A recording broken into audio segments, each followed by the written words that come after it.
Om Ajnanatimrandasya Jnananjanashalakaya Chakshurunmilitamena Tasmai Shri Gurave Namaha Shri Chaitanya Manobishtam Sthapitamena Bhutale Swayam Rupa Kadamahyam Dadati Swapadantikam Vandeham Shri Gurum Shri Yutapadakamalam Shri Gurun Vaishnavamscha Shri Rupam Sagrajatam Sahagana Raghunathanvitam Tam Sajivam Sadvaitam Savadutam Parijana Sahitam Shri Krishna Chaitanya Devam Shri Radha Krishna Padan Sahagana Lalita Shri Vishakhanvitanscha He Krishna Karuna Sindho Dina Bandho Jagatpate Gopesha Gopika Kanta Radha Kanta Namostute Tapta Kanchana Gaurangi Radhe Vrindavaneshwari Vrishabhanusute Devi Pranamami Hari Priye Vanchakalpatarubhyasya Kripa Sindhubhya Eva Cha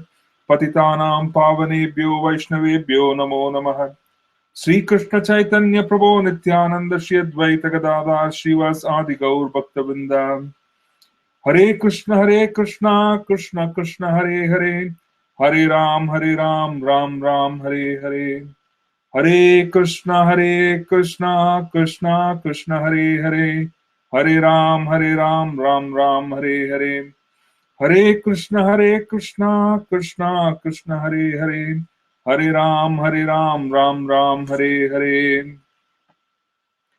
Namo Namo Aniruddhaya Hishikeshendriyatmane Namaha Paramahamsaya Purnaya Nibratatmane Swarga Pavarga Dwaraya Nityam Suchi Sade Namaha Namah Hiranyaviryaya Chaturhotraya Tantave Hare Krishna.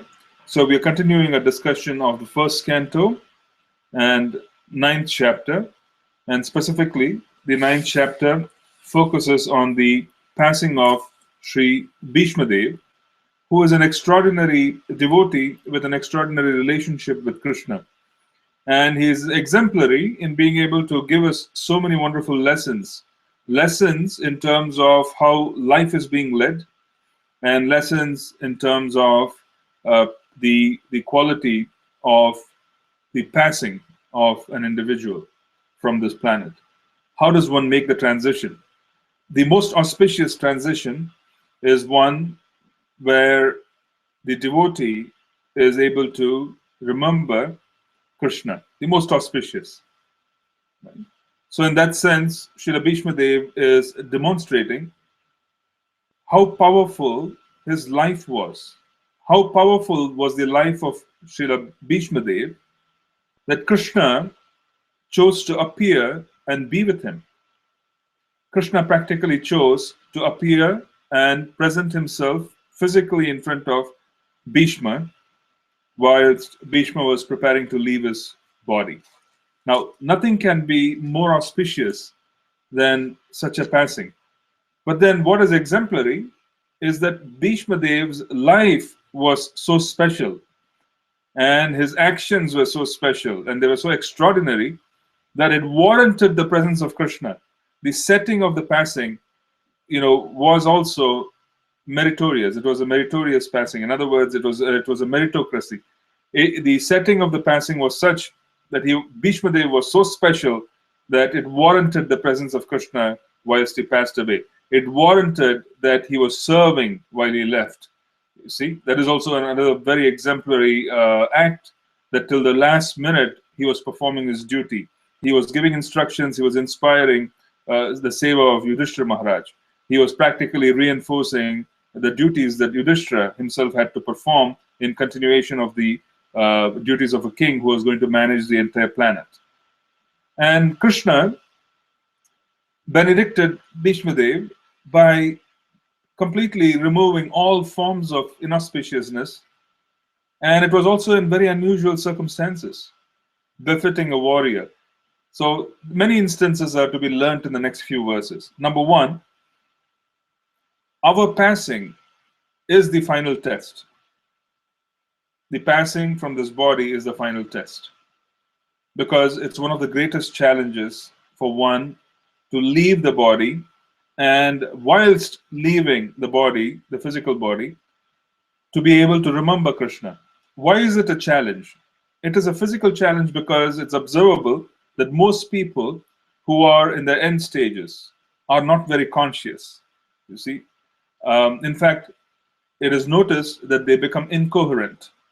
They start remembering throughout their, whatever the instance of their life, they start remembering incidents from their existence, because naturally they have involved themselves in a certain identity, and becoming very absorbed in that identity, the identity which they have been very absorbed in manifests itself at the time of death, and they remember incidents from such an identity.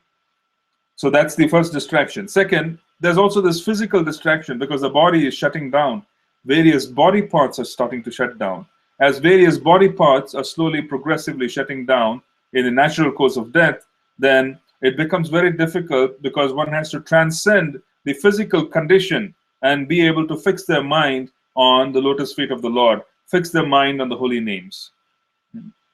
If it is a struggle in being able to fix our mind whilst the body is not so much of a distraction, then it's an even greater struggle when the body becomes a distraction. It is easy to transcend, but then to transcend and to maintain such a position for a prolonged period of time is very difficult. You see, it is easy to transcend certain instances in life and then understand that this is something which we have to do, right? We can have circumstances which have to be transcended. One may develop a fever, but then may have to worship, or may have to perhaps serve, have to chant, have to do many things. In many cases, one is not precluded or excused from attending work, so they have to present themselves at the workplace. The employer is not going to be forthcoming for a prolonged period of time of being able to give any concessions. In some cases, they are very ruthless in being able to extract work. So the person inherently feels a lot of pressure and they present themselves at work. Now, when we do such, we are transcending the body.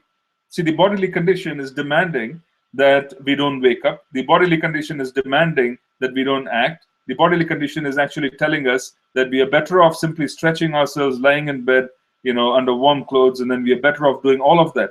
However, one is being forced to push themselves to action because of external circumstances. And what are we doing when we push ourselves into action? We are in fact transcending our material condition. And transcending the material condition is possible, and that is one side. The other side is to fix our mind in transcendence at the lotus feet of the Lord. Two different things. These are two different things. Okay? And unless one has had intense level of absorption in being able to engage in devotional service, the latter part of being able to fix our mind at the lotus feet of Krishna, fix our mind in the holy names, becomes very challenging at the time of death. Okay? Now, I remember the point of there was this very nice example given by my spiritual master in one of his classes, where and this is actually this is a real story. There was a lady devotee, a Vaishnavi, in Europe, perhaps in one of the I think it was one of the newer countries, Croatia or Slovenia, one of those countries which were newly formed. So she was a Croatian, and she was practically extraordinarily absorbed in worshipping the deities when she was completely fit and healthy. And she used to be a very good pujari, very involved, very absorbed in her pujari services, taking care of the deities in the best possible manner. And she had a lot of interest in doing so because she used to be up and very active in pujari duty. But then it was learned that she developed cancer, and it was terminal cancer. And she was admitted to the hospital.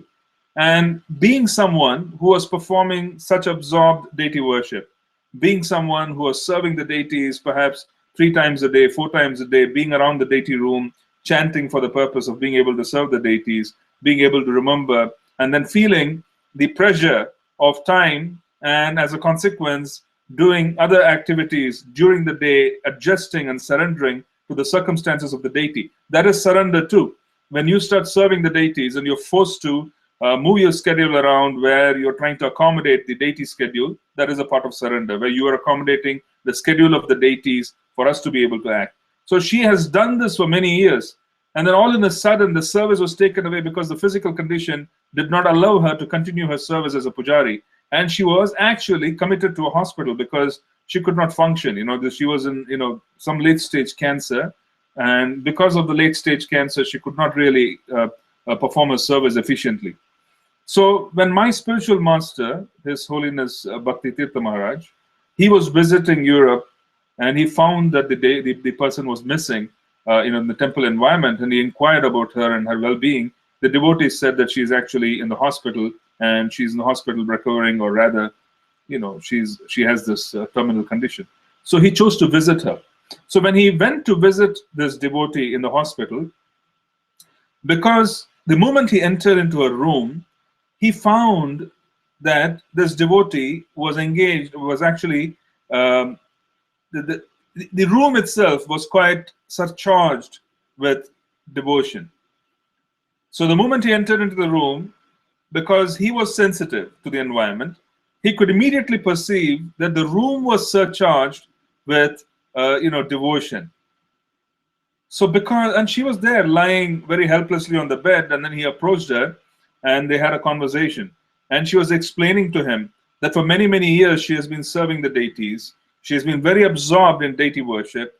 But then, the service suddenly had to be stopped because she was in the hospital, but she had no heart to stop the service. So even though she was lying in the bed, she was practically engaging herself in Manasa Seva, engaging her mind in the worship of the deity, even though she was not physically able to do so.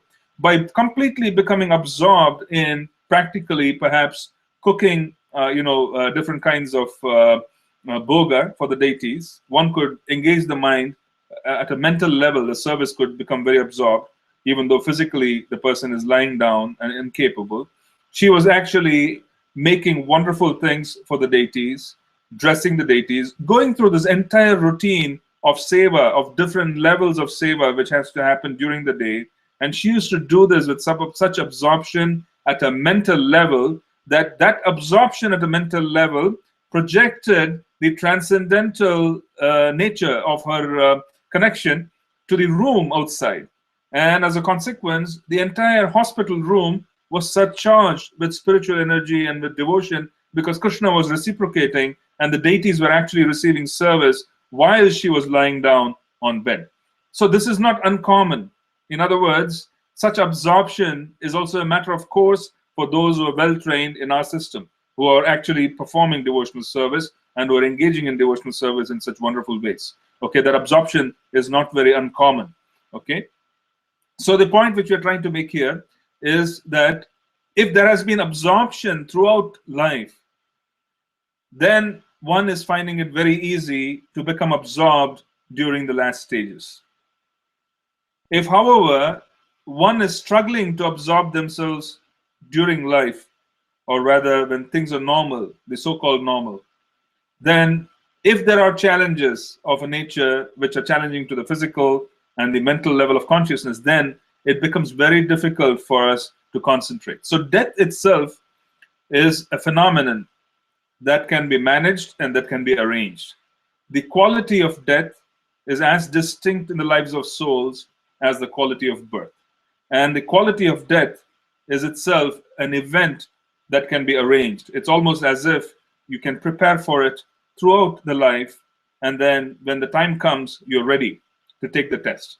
So now the distinction is there are students who are taking tests and who are very serious about the weekly test. They're very serious about the monthly test. They're very serious about what happens on a quarterly basis at school, where they can take the test. And then they're very serious about the half yearly or once in 6 months. And then finally, when the time comes for the big test, which is perhaps the state level contest, or the annual test, which is going to allow them to proceed further and to transition further, these students who have been preparing and who have been taking tests and who have been training themselves throughout the year and calibrating themselves and making improvements here, there, in different ways, they are ready to take the final exam because they're already prepared, and as a consequence, they're very eager to take the exam. Why? Because the exam in itself is an opportunity for a transition into a higher level or a different environment. At the very least, it's a transition further into spiritual cycles. It is transition into perhaps better opportunity because the current body is not functioning properly. Now, the point which we're trying to make here is that the students who are not going to be preparing weekly, who are not going to be preparing monthly, who are not going to be preparing, quarterly and half yearly, they are going to be very, very nervous and stressed out just before the final exam, because they have to really try and then catch up the day before. And that is a hit or miss. So same thing can be applied. The same principle can be applied to a transition from this body into another. The transition from this body into another is a matter of preparation. If we have lived life in a certain way, then the passing itself is also arranged to commemorate, or rather align itself with the way we have lived life. If life itself has been very insignificant in terms of being distracted by the norm, being distracted by the environment, to the point where we are simply leading life as any other average person who has no knowledge of what lies beyond, then most people who meet death with great fear. It is not uncommon for people to see the Yamadutas. Okay, be it Christian or be it Muslim or be it Hindu, they get to see this very fierce beings come to grab them at the time of death. Okay, they do get to see that. As a consequence, they also have this premonition that they're going to leave the body, and this premonition, this advanced awareness, starts coming to them on the day in which they're supposed to leave. In some cases, 2 days before, and then everything becomes completely dysfunctional, and the body parts start failing, and then as a consequence, they have many memories come together of what they have accomplished or not accomplished, the attachments, and sometimes it's incoherent, sometimes it is, they express things which at ages which are highly, in one sense derogatory. You don't talk those things at your age when you're 70 plus, but then if that is what consciousness is all about, then at the time of death, the nonsense also comes out, because they can't control themselves. The blood pressure drops, they lose coherence, and then everything starts coming out. Everything is a mess in terms of what they speak, and so on and so forth. You see, the transition itself is a matter of planning. It's just like taking a final exam. One has to prepare on a daily basis, weekly, monthly, quarterly, calibrate themselves and know that, okay, the time has come, then I'm ready. So someone who is really prepared, a spiritualist, is like a traveler who has his boxes, his suitcases ready. He's ready to take the flight. He's ready to take the journey. Someone who is not prepared is someone who does not know what is waiting beyond. A spiritualist knows what is waiting beyond. You see, a spiritualist is aware that you are either going to continue your devotional service of serving the Vaishnavas, serving the deity, or you are going to go higher, perhaps to a realm where there could be more direct service, to Krishna. So, in that sense, for a devotee, for a Vaishnava, the transition is a very important event, but they are in preparation throughout their lives. They're already prepared in many, many ways to transcend the body. They're already prepared to transcend and control and focus the mind. You've been doing it throughout your life. You have been trained. You have been receiving mercy. As a consequence, it is a matter of course, when the moment occurs, Krishna arranges very favorable circumstances. It is said that in the case of Bhishma Dev, we notice that Krishna is right in front of him while he is passing.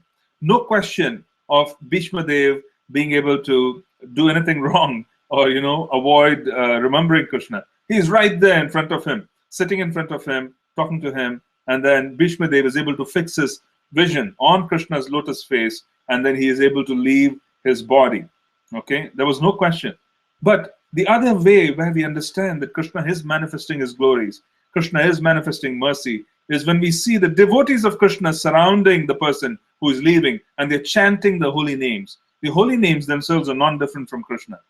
So when they manifest around a devotee, when they manifest around a soul, and there's chanting, and there's extraordinary focus of chanting, and then there are devotees all around, the Vaishnavas, then one has to understand that Krishna is also present. Krishna is also present. Okay? So the point we wanted to make was that this particular chapter is extraordinary in the sense that it is giving a description of a glorious passing. And it is a glorious passing under very strange circumstances. You see, he was a warrior, so the setting of his passing had to be the battlefield. So he had to pass under very trying circumstances. He was a great teacher. He was a grandsire, the most respected of all. and as a consequence, he was used to instruct his grandsons on furtherance of duties towards the kingdom. And he was also an extraordinary devotee, so he had the presence of Krishna himself before he could leave. Now, further out into the discussion, we are going to see a certain instance where Bhishma Dev is remembering and he's praying to Krishna, saying that you gave up your promise. Krishna had promised that he would never take up arms in the battlefield of Kurukshetra, because he was not going to take up and take sides in that sense. He was not going to pick up arms. Okay?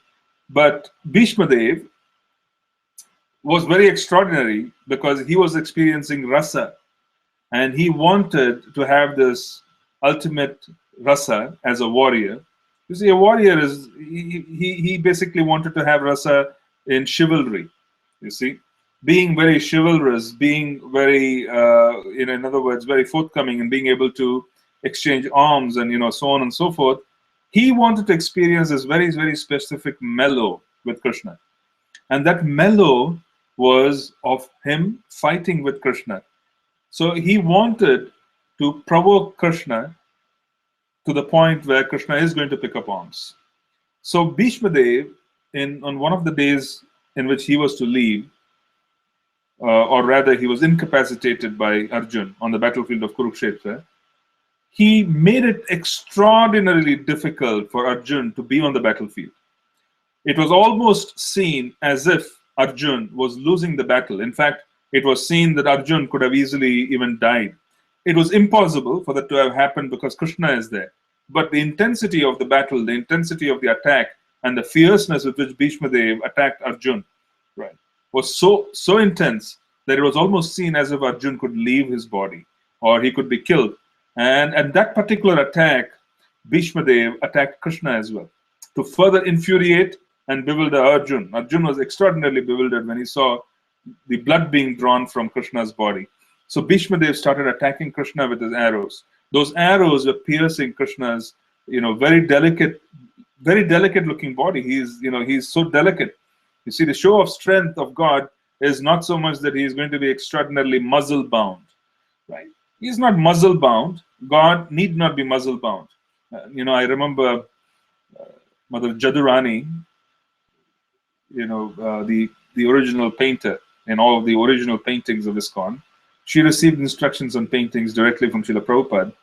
So when she was asked to paint Krishna, initially, she had this completely Western concept of power and Western concept of strength, which is the norm. The norm in the West of strength and power is to show someone having extraordinary muscles. You see, becoming very muzzle bound, exposing themselves, in terms of their muscles and so on and so forth. So she drew this very macho looking, very muzzle bound, features of God. And Srila Prabhupada corrected her, saying, no, this is not Krishna. You see, the drawings which you have drawn are in the mode of passion. Okay? And Krishna, he is not muzzle bound. He is actually round and he is soft in terms of appearance. And that is the mode of goodness. Transcendental goodness is that Krishna, Godhead, he need not appear to be muzzle bound to have power, which is a normal material conception that someone has to have big muscles, and if they're big muscles, then they're very powerful. So she was wanting to project that because that was her conception. Anybody would have done that, because in the early days, there was no training in terms of how, these are very subtle facts in reality. So she was trying her best, and then she had drawn the muzzle-bound features of Krishna. And Srila Prabhupada corrected her, saying, no, this is the mode of passion. You see, you need to draw him in a much rounder, softer version, because that's the mode of goodness. Because God, he need not be muzzle-bound to exhibit power. It's an interesting fact. And then later on, this further softer aspects of the deities started coming up. It is also said that the body of Nrsingadev is very soft to touch, but is like thunderbolt to Hiranyakashipu. So the very soft to touch contradiction versus thunderbolt is completely possible, because God need not be completely hardened and somewhat very crude. muzzled and all that for him to be able to show and exhibit power. So Narasimhadev's body is also considered to be very soft, right? Soft as a feather, they say, and he's very soft. So the point which we're trying to make here is that Krishna was challenged by Bhishmadev, and Bhishmadev shot arrows into Krishna's body. And shooting arrows into Krishna's body, his transcendental, soft, very delicate body, he started drawing blood. So there was this wondrous sight of this beautiful black hair, curly hair of Krishna, with drops of sweat on his face, his dark complexion, bluish black, with reddish marks of wounds caused by Bhishmadev's arrows, and he is wearing this extraordinary golden, golden colored dhoti, and then he has this golden colored ornaments and shield. He has his extraordinary reddish eyes because he's very angry that Bhishmadev is attacking Arjun, and then this extraordinary chivalrous mood. Krishna forgets his promise. He even forgets. It is said that he forgets the etiquette of holding on to his upper garment. Even the upper garment is falling off because of his anger. He picks up a broken wheel from a chariot, and charges towards Bhishmadev, wanting to kill Bhishmadev. And Bhishmadev at that point in time, lifts up his arms, wanting Krishna to really come and said, kill him. So this particular exchange of chivalry, of being able to, fire arrows, hurt Krishna with blood coming from his different parts of his body, is of great pleasure to Krishna himself. He likes to be challenged in certain ways. And then this is this very special rasa or mellow of devotional service that exists between Bhishmadev and Krishna. And this exchange is going on where Bhishmadev is shooting arrows and he's admiring the object of his love, and Krishna is accommodating that exchange. And this is compared that this is not different from the exchange that he has in other rasas. This is non-different because he's very, very he likes this chivalry between the two of them. There's this extraordinary chivalry, and then Krishna sacrifice, that he is even ready to become and attain. He's ready to give up his word. He is ready to become infamous. Because those days, giving up of word, or rather speaking something which is not being kept or honored, is a great it's a great problem. It's an insult, and it's something which is almost impossible for cultured people to do in Vedic civilization, of speaking and not keeping up their word. So Krishna made this promise: I would not be picking up arms. But then to protect Arjun and to give pleasure to Bhishma, he was picking up arms. So he is ready to attain infamy for the pleasure of his devotees. He is absolutely ready to do anything for his devotees. And that was also something which Bhishmadev remarks. So there is this extraordinary exchange. So number one, the personality has been fully absorbed in Krishna consciousness to the point where Krishna decides that he must appear during the passing. Very unusual.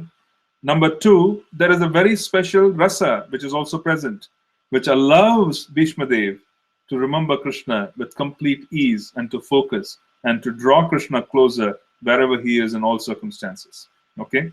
So there's an extraordinary combination here. Number one, there is the practice of Krishna consciousness where there's fixation in devotional service, which allows one to become absorbed above and beyond their physical and mental abilities at the time of passing. Number two, the Lord remembers, right? Krutosmara, Kritam smara. The Lord remembers. The Lord remembers. Even if we forget, Krishna remembers. So Krishna appears to the extent to which we want him to appear, or we have the ability to draw his presence. Bhishmadev had the ability to draw his physical presence. In addition, you have this extraordinary memory of Bhishmadev. Now, when he is lying down and he's ready to pass, he is not remembering some nonsense. He is practically remembering the activities of Krishna. So the smaranam, which comes up at the time of death, can only come up if there was action during life which was done with extraordinary absorption. If there has been no absorption during life, then we cannot really remember Krishna during the time of passing. But because Bhishma Dev had existed for the Lord and he was a devotee, and there were many, many numerous instances of him interacting with him, and he was able to remember all those instances in different ways, and that allowed him even deeper connection and absorption during that extraordinary time of passing. Okay, so now again, one more lesson for us. In other words, the observance of devotional service is critical. And since if we absorb ourselves in devotional service, and to the extent to which we transcend the identity of being human, in other words, we transcend the identity of having an identity in this world, to that extent, we will remember Krishna consciousness when we pass. We're going to be preoccupied at the time of death with things which we have become absorbed with during the lifetime. So we should remember that. Then in reality, the more we absorb ourselves, the more we transcend. That is what is going to predominate consciousness. One more instance. I was just reading this biography of Srila Gaur Govind Swami Maharaj, a disciple of Srila Prabhupada, exalted devotee. In fact, by far, you can say, one of the greatest authorities on, the greatest authority on Gaur Leela, one can practically say. His classes or his understanding of Gaur Leela is so intense and so deep that it is phenomenal. In fact, I would say that most of other Prabhupada disciples picked up from him because he started sharing. Okay, he started sharing his realizations on Gaur Leela, Chaitanya Leela, from the Chaitanya Charitamrita, but even beyond, because he was a scholar, even beyond, but he was also an extraordinary personality. Now, what is extraordinary is, I'm just wanting to share this. Srila Gaur Govind Swami Maharaj, he developed an ailment. There was something went wrong, I think, with his foot and with his hand, and this was practically a swelling. And then the doctors diagnosed him as to having some kind of heart ailment, and they wanted to remove some block which would allow the blood to flow so that the swelling in the foot and the arms would just go away. So they arranged for everything and gave him full anesthesia to begin surgery. And his disciples were in the room while the surgery was on because he had requested them to be in the room. You see, so the devotees were also in the room when surgery was taking place, because the spiritual master is there, and it is important for devotees, disciples, to be there if there is a need for them to chant and so on and so forth. So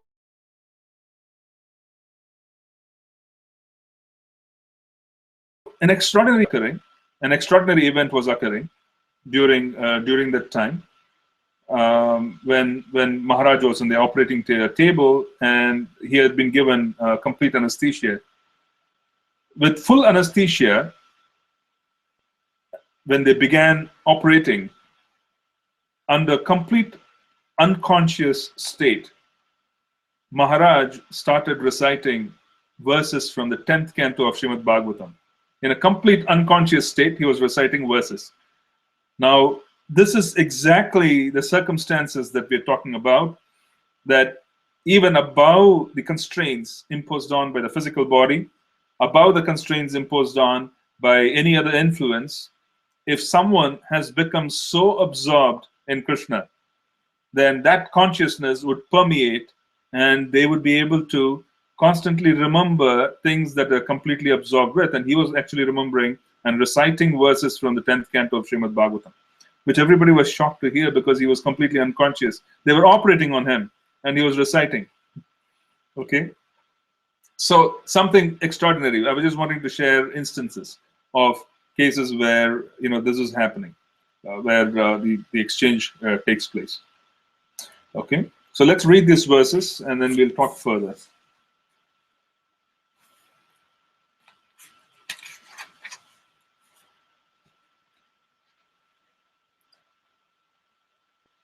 This is verse 30 of the 4th canto. Verse 30 of the 1st canto, 9th chapter. Tadopasamhritya girah sahasranir vimukta sangam mana adi purushe krishne lasat pite Pate Chaturbhuje Purahastite Militadrik Vyadarayat. Thereupon, that man who spoke on different subjects with thousands of meanings, and who fought on thousands of battlefields, and protected thousands of men, stopped speaking, and being completely freed from all bondage, withdrew his mind from everything else, and fixed his wide open eyes upon the original personality of Godhead Sri Krishna, who stood before him, four-handed, dressed in yellow garments that glittered and shined. So he was actually seeing Krishna, who was present in a two-armed form in the original form, but he was also manifesting his four-armed form for Bhishma Dev. Okay, and then Srila Prabhupada is quoting verses 8.5 to 15 of the Bhagavad Gita. I'm just wanting to read those because it's a very critical path. The subject matter that preoccupies us during the time of death is practically going to arrange the next lifetime. It is. So at any given time, we are an aggregate of all the events that have transpired in the past. Previous lifetimes, in the present lifetime, we are an aggregate, okay, at any given time. So since we are an aggregate of all the events that have transpired, and our consciousness was projecting such details of all the events that have transpired in any given time, and then we act according to this, right? At the time of leaving a body, again, the same circumstances apply, that our consciousness at the time of leaving the body will be predominated by all that which has happened in the past and in this lifetime as well. And the most prominent samskaras of events that have recently taken place would start coming into our mind. And we will pass into our next body based on the circumstances of remembering and circumstances of that sum total of aggregate consciousness. That is what this practically means. Okay?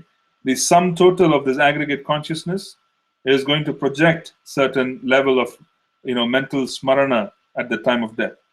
And we will project ourselves into that environment in the subsequent lifetime. So that is what this means. It practically means that we will attain a body based on consciousness which we have at the time of death. And that consciousness is dependent and is aggregate of all the lifetimes in this lifetime as well. Okay? So that's what the time of death is all about. So now 8.5 in the Bhagavad Gita to 15, all of these describe the circumstances of death. And whoever, this is 8.5 Bhagavad Gita, and whoever at the time of death quits his body, remembering me alone, at once attains my nature. Of this there is no doubt. Whatever state of being one remembers when he quits his body, that state he will attain without fail. Therefore, Arjuna, you should always think of me in the form of Krishna, and at the same time carry out your prescribed duty of fighting. With your activities dedicated to me and your mind and intelligence fixed on me, you will attain me without doubt. Okay? So this particular verse 7 of 8.7, practically means that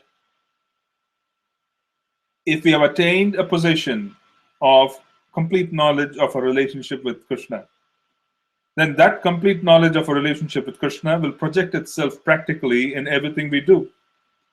And that complete knowledge of who we are in relationship to Krishna, Sambandha Gyan, will predominate even though externally we may be engaging in other actions.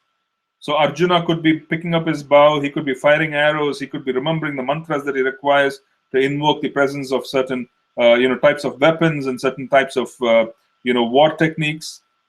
While he's doing all of that, deep down the consciousness is that he is remembering this very special relationship which he has with Krishna. He's acting in that consciousness. So there is no doubt that he is fixed in the consciousness of Krishna. So what does it mean? It means that we fix ourselves and attain the position of becoming completely aware of who we are in Krishna's service and Krishna in relationship to Krishna. By doing so, our external actions themselves, immaterial of what they are, will be performed with that consciousness. So the external actions will not take us away from the fact that we are, such and such in relationship to Krishna. One has to remember that. Because here in this world, we are performing so many different duties. While we perform so many different duties, we concentrate on those duties and we perform those duties. But internally, the consciousness of who I am in relationship with Krishna exists, right?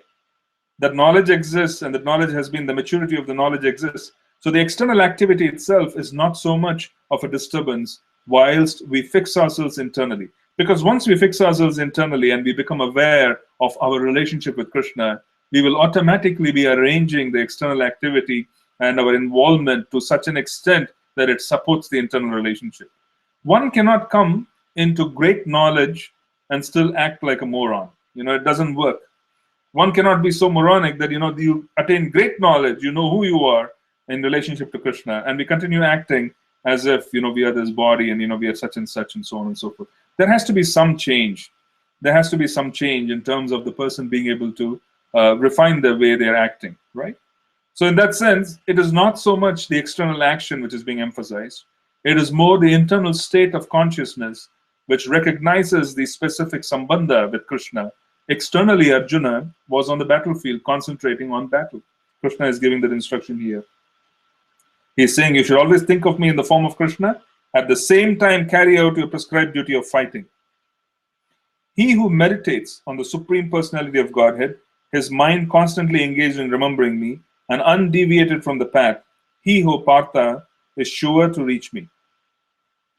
Constantly engaged. Manmana bhava madbhakto madhyaji mam namaskuru. One should meditate upon the Supreme Person as the one who knows everything, as he who is the oldest, who is the controller, who is smaller than the smallest, who is the maintainer of everything, who is beyond all material conception, who is inconceivable, and who is always a person. He is luminous like the sun, and being transcendental is beyond this material nature. One who, at the time of death, fixes his life air between the eyebrows and in full devotion engages himself in remembering the Supreme Lord will certainly attain to the Supreme Personality of Godhead. Persons learned in the Vedas who utter Omkara and who are great sages in the renounced order enter into Brahman. Desiring such perfection, one practices celibacy. I shall now explain to you this process by which one may attain salvation. The yogic situation is that of detachment from all sensual engagements, closing all the doors of the senses, and fixing the mind on the hot and the life air at the top of the head. One establishes himself in yoga. After being situated in this yoga practice and vibrating the sacred syllable Om, the supreme combination of letters, if one thinks of the Supreme Personality of Godhead and quits his body, he will certainly reach the spiritual planets. For one who remembers me without deviation, I am easy to obtain, O son of Pritha, because of his constant engagement in devotional service. This is very important for us. Verse 8.14. For one who remembers me without deviation, I am easy to obtain because of constant engagement in devotional service. After attaining me, the great souls who are yogis in devotion never return to the temporary world, which is full of miseries, because they have attained the highest perfection. Text 31. Vishuddhaya dharanaya hatashubhastad iksheva sugata yudasmah nivrata sarvendriya vrati vibramas tustava janyam vishtrajan janardanam. By pure meditation, looking at Lord Sri Krishna, he at once was freed from all material inauspiciousness and was relieved of all bodily pains caused by the arrow wounds. Thus all the external activities of the senses at once stopped, and he prayed transcendently to the controller of all living beings while quitting his material body. Shri Bhishma Uvacha iti matir upakalpita vitrishnaha Bhagavati satvata pungave vibhumni swasukam upagate kvachid vihartum prakartim upeyushi yadbhava pravaha. Bhishmadev said, let me now invest my thinking, feeling, and willing, which were so long engaged in different subjects and occupational duties, in the all-powerful Lord Sri Krishna. He is always self-satisfied, but sometimes being the leader of the devotees, he enjoys transcendental pleasure by descending on the material world. Although from him only the material world is created. He is Atmaram, but he descends to interact with his devotees. Tribhuvana Kamanam Tamalavarnam Ravikara Gauravara Ambaram Dadanim Vapur Alaka Kulavratananabjam Vijaya Sakera Tirashtume Navadya. Sri Krishna is the intimate friend of Arjuna. He has appeared on this earth in his transcendental body, which resembles the bluish color of the Tamala tree. His body attracts everyone in the three planetary systems, upper, middle, and lower. May his glittering yellow dress and his lotus face, covered with paintings of sandalwood pulp, be the object of my attraction, and may I not desire fruitive results. Yudituraga Rajo Vidum Ravishvak Kachalulita Shramavaryalankritasye Mama Nishita Sharir Vibidyamana Tvachivilasat Kavache Stukrishnatma. On the battlefield where Sri Krishna attended Arjuna out of friendship, the flowing hair of Lord Krishna turned ashen due to the dust raised by the hoofs of the horses. And because of his labor, beads of sweat wetted his face. All these decorations, intensified by the wounds dealt by my sharp arrows, were enjoyed by him. Let my mind thus go on to Sri Krishna. Now, these are the memories of Srila Bhishma Dev. Because he has absorbed himself in life, he is remembering such absorptions. And depending on what we absorb ourselves in life, we will remember the same. Sapadi Saki Vacho Nishamya Madhye Nijaparayor Balayor Atam Niveshya Stitavati Parashainikayur Akshna Pilavati Partha Sakeratir Mamastu. In obedience to the command of his friend, Lord Sri Krishna entered the arena of the battlefield of Kurukshetra between the soldiers of Arjuna and Duryodhana. And while there, he shortened the lifespans of the opposite party by his merciful glance. This was done simply by his looking at the enemy. Let my mind be fixed upon that Krishna. Vyavahita pratana mukham nirikshaya swajanavadad vimuksaya dosha buddhya kumatim mahar aharad atma vidyayas charanarati paramasya tasya mestu. When Arjuna was seemingly polluted by ignorance, upon observing the soldiers and commanders before him on the battlefield, the Lord eradicated his ignorance by delivering transcendental knowledge. May his lotus feet always remain the object of my attraction. Swanigamam apahaya mat pratigyam vritamadikartum avaplute ratasaha dhritarata charano beyas chaladgur haririva hantum ibam gatotariyaha. Fulfilling my desire and sacrificing his own promise, he got down from the chariot, took up its wheel, and ran towards me hurriedly, just as a lion goes to kill an elephant. He even dropped his outer garment on the way.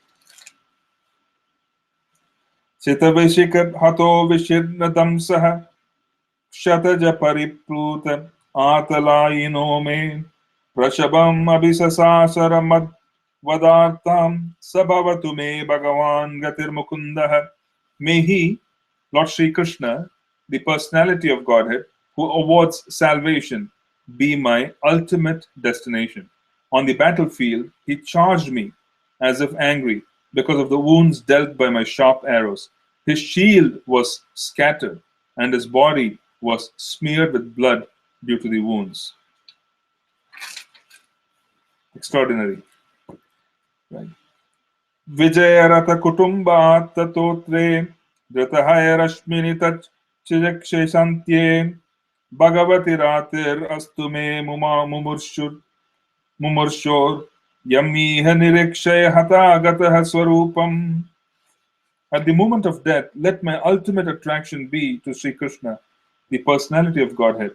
I concentrate my mind upon the chariot driver of Arjuna, who stood with a whip in his right hand and a bridle rope in his left, and who was very careful to give protection to Arjuna's chariot by all means. Those who saw him on the battlefield of Kurukshetra attained their original forms after death.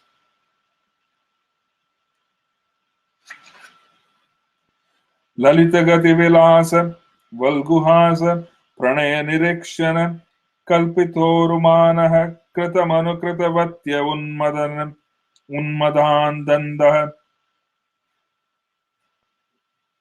Unmadanadaha, Prakritimagan Kilayasya Gopavadvaha.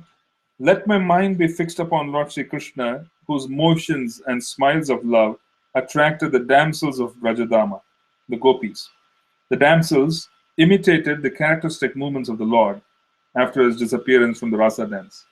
So he disappears, and then here Bhishma Dev is remembering the more intimate pastimes of Krishna, saying he disappears, but the gopis continue dancing, as if in remembrance of his presence. Munigana nripavarye sankule nitah sarasi yudhishthira rajasuyesham arhanam upapeda ikshaniyo mamadrishi gocharaesha aviratma. At the Rajasuya Yagya sacrifice performed by Maharaj Yudhishthira, there was the greatest assembly of all the elite men of the world, the royal and learned orders, and in that great assembly, Lord Sri Krishna was worshipped by one and all as the most exalted personality of Godhead. This happened during my presence, and I remembered the incident in order to keep my mind upon the Lord. So again, Bhishma Dev is remembering the several incidences of coming in touch with Krishna. Tamimam maham ajam sharim bajam hridi dishtitam atmakalpitanam pratidrisham eva naikadarkam ekam samadhigatosmi viduta beda moha. Now I can meditate with full concentration upon that one Lord, Sri Krishna, now present before me, because now I have transcended the misconceptions of duality in regard to his presence in everyone's heart, even in the hearts of the mental speculators. He is in everyone's heart. The sun may be perceived differently, but the sun is one. Sutta uvacha Krishna evam bhagavati manovag drishti Atmani Atmanam Aveshya Sod Natah Swasa Uparamat.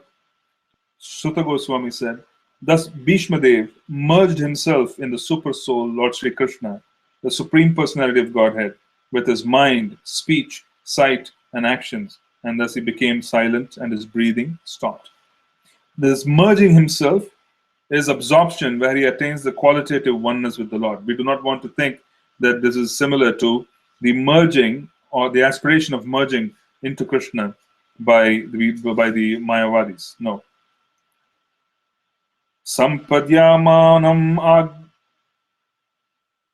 Ajnaya Bhishmam Brahmani Nishkale Sarve Babuvuste Tushnim Vayam Shiva Dinatye. Knowing that Bhishma Dev had merged into the unlimited eternity of the Supreme Absolute, all present there became silent like birds at the end of the day.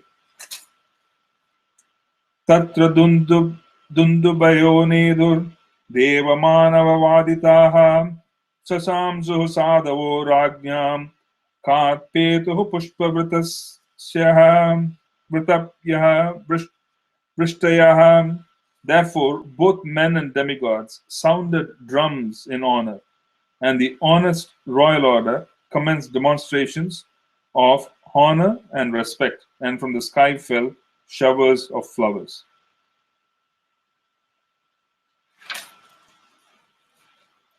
Tasya nirahara nadini sampare tasya bhargava yudhishtharaha karayitva muhurtam dukkito bhavat.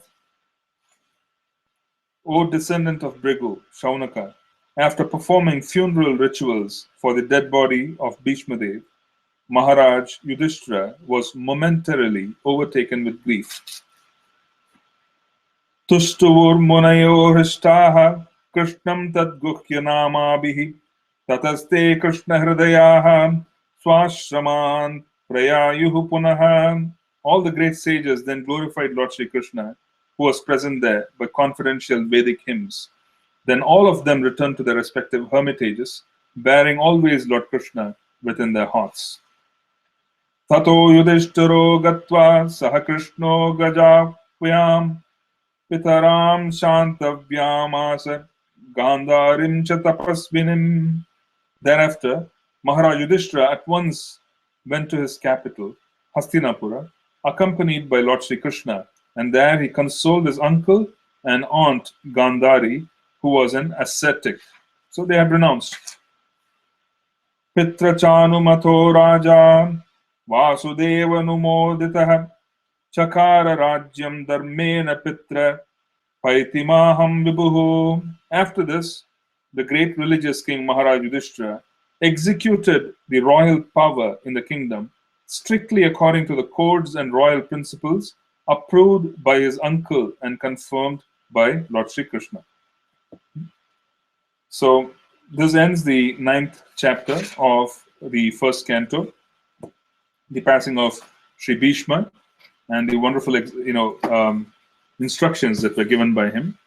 So we already spoke on the summary. We just wanted to quickly summarize that the most important aspects of this chapter are, number one, that as much as life requires preparation, death is also an event which requires intense preparation throughout life. In fact, it is the most important test one has to pass. The quality of consciousness at any given moment is an aggregate of all the events that have transpired just before that moment, in this lifetime and the previous. In a similar vein, the quality of consciousness present at the time of death is also going to be predominated by an aggregate of all the events which have transpired until then. And that instance would determine the future journey of the Atma. So it's critical for one to become completely absorbed in devotional service and attain the state of being able to understand the sambandha one has with Krishna. And that sambandha, when it permeates our consciousness, we cannot really forget that sambandha immaterial of who we are. The greater the level of absorption at sambandha gyan and execution of duties in such sambandha, greater the chances of our being able to remember our connection at the time of passing. So the circumstances of death are also arranged by the Lord, or rather are practically arranged by the actions of the entity whilst being on the planet. In the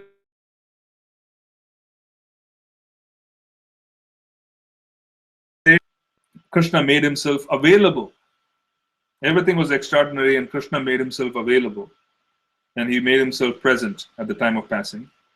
We can say that the presence of devotees in our midst or around surrounding us with the holy names are also the presence of Krishna. So those are also events which are very critical, because that requires our being able to maintain extensive sangha, being able to serve the devotees' interests, and to be able to receive such reciprocation from the devotees as well at the time of passing. And we also saw that at the time of passing, one remembers everything which has made deep impressions. And in Bhishma Dev's case, he is so fortunate that he is remembering all those prominent incidents which remind him of the relationship that he has with Krishna and the incidents that have taken place in all these, the years when he interacted with Krishna on the planet.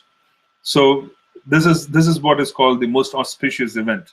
As spiritualists, we don't really call death as inauspicious, because it is an opportunity for us to get promoted.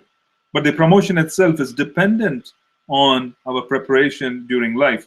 So if one was completely absorbed in devotion and in love and maintaining deeper level of sambandha during their life, then all of this is practically the preparation which is going to keep us prepared and allowing us to make the transition at the time of passing as well. Okay, we stop here. We want to see if there are any questions.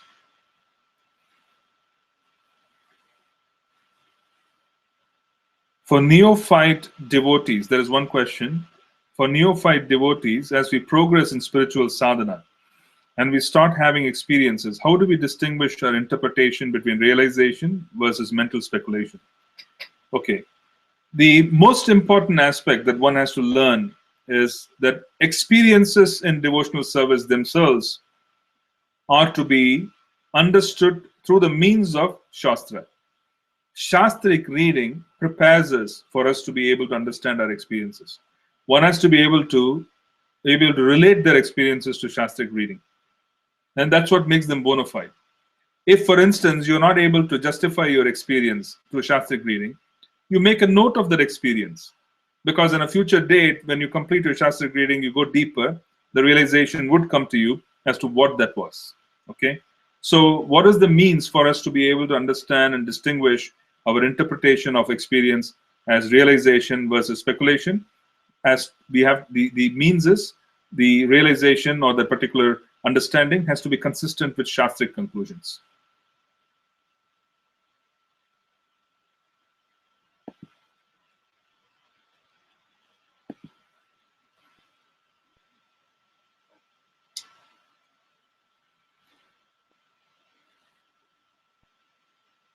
We're waiting for questions. We'll just see if there are any more questions. We'll answer those.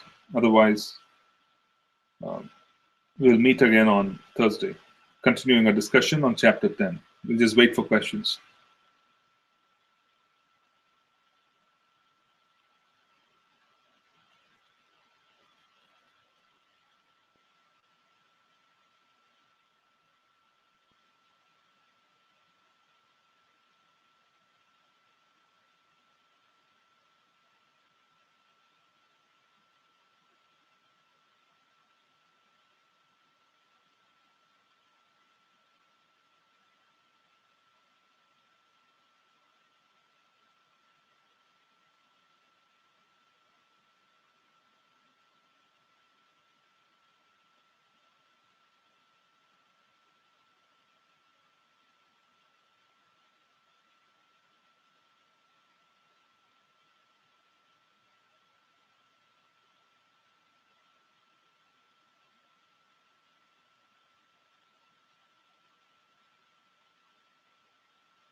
Okay, we'll end here because I don't see any more questions.